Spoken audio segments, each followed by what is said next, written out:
देश के इतिहास के सबसे बड़े रेल हादसों में से एक हादसा हुआ है। ओडिशा के बालसोर में हुए भीषण रेल हादसे में करीब 280 लोगों की जानें गई हैं और 900 से ज्यादा लोग घायल हुए हैं। ये देश का चौथा बड़ा हादसा है। भारत का सबसे बड़ा रेल हादसा बिहार में 1981 में हुआ था, जब एक पैसेंजर ट्रेन के कुछ डिब्बे बागमती नदी में समा गए थे। इस दुर्घटना में करीब 800 लोग मारे गए थे और सबसे दर्दनाक बात यह है कि इस हादसे में कई लोगों के शव आज तक नहीं मिले हैं।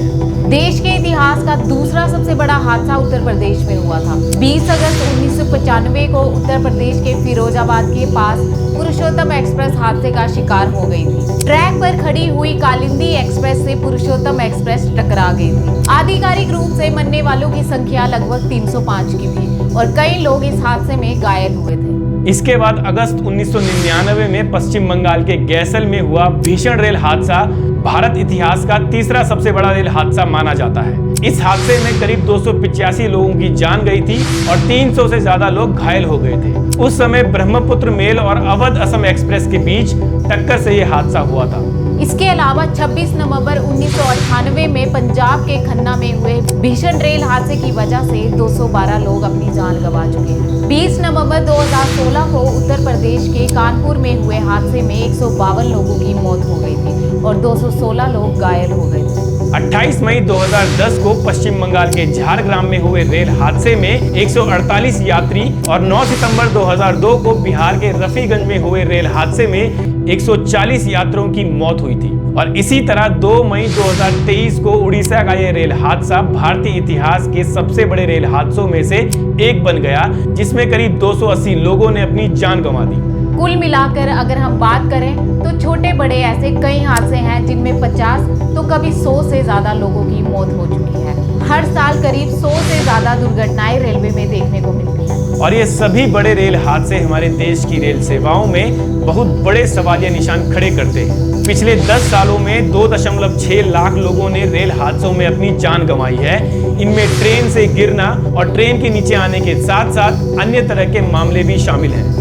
ये बड़ी बात इसलिए है क्योंकि भारतीय रेलवे में करोड़ों लोग जुड़े हुए हैं। रेलवे के मुताबिक भारत में हर दिन 12 करोड़ से ज्यादा लोग ट्रेन में सफर करते हैं। ये 12 करोड़ लोग हर दिन करीब 14,000 ट्रेन की सवारी करते हैं। ऐसे में हमें दुनिया के चौथे सबसे बड़े रेल नेटवर्क को समझने की जरूरत है। 165 साल से भी ज्यादा पुरानी इंडियन रेलवे का नेटवर्क करीब 67,956 किलोमीटर लंबा फैला हुआ है। 16 अप्रैल 1953 को मुंबई में पहली पैसेंजर ट्रेन करीब 34 किलोमीटर चलती है। फिर 1854 और 1856 में रेल लाइन को ईस्ट और साउथ में भी शुरू किया गया। 1864 में फिर कलकत्ता से दिल्ली तक की रेल लाइन की शुरुआत होती है और 1869 तक अंग्रेज 9,700 किलोमीटर की रेल लाइन देश भर में बिछा देते हैं और 1929 तक इसकी लंबाई 66,000 तक हो जाती है। फिर आजादी के बाद भारत का रेल नेटवर्क 53,996 किलोमीटर तक का रह जाता है, क्योंकि आजादी के बाद भारत का 40% रेल नेटवर्क पाकिस्तान में चला गया था। ऐसे में आजादी के वक्त मिली 53,996 किलोमीटर तक की रेल लाइन 2009 में मात्र 64,099 तक ही पहुंची, जो आज की तारीख में 67,956 किलोमीटर लंबी है। आजादी के बाद सरकार रेलवे में इलेक्ट्रिफिकेशन में तेजी के साथ साथ अन्य तरह के कई सारे डेवलपमेंट करती है, जैसे ऑनलाइन बुकिंग और अन्य तरह की फैसिलिटीज।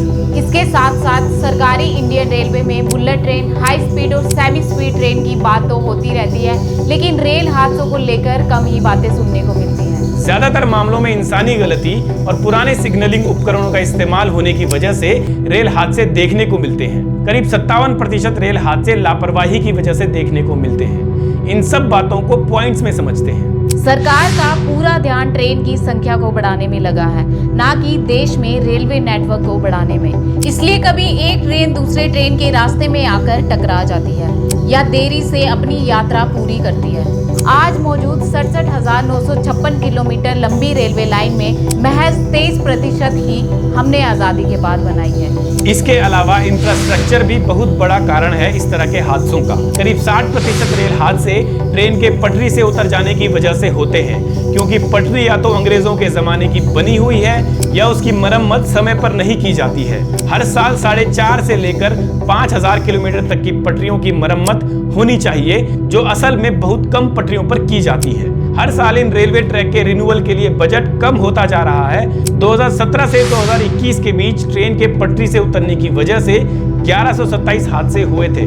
वहीं ट्रेनों की टक्कर को रोकने के लिए भी सरकार द्वारा ज्यादा प्रयास नहीं किए गए हैं। 2003 में एंटी कोलिजन डिवाइस का प्रशिक्षण किया गया था। 23 मार्च 2022 को रेलवे मंत्रालय में कवच नाम की स्वचालित ट्रेन सुरक्षा यानी कि ऑटोमेटिक ट्रेन प्रोटेक्शन सिस्टम की घोषणा की थी, लेकिन इस पर उस गति से काम नहीं किया गया।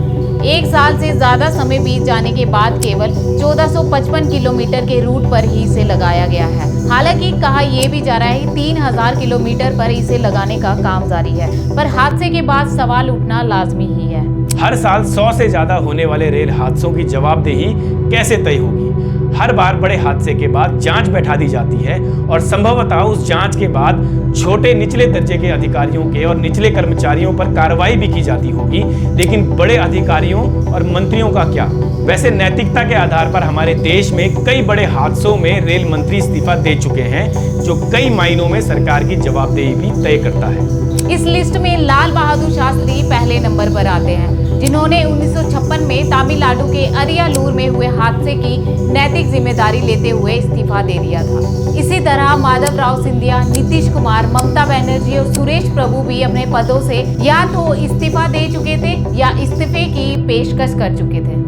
इस बार अगर इसी तरह की मांग मौजूदा रेलवे मंत्री अश्वनी वैष्णव से की जाती है या वो स्वयं इस्तीफा देते हैं तो उसे भी नैतिक ही माना जाएगा।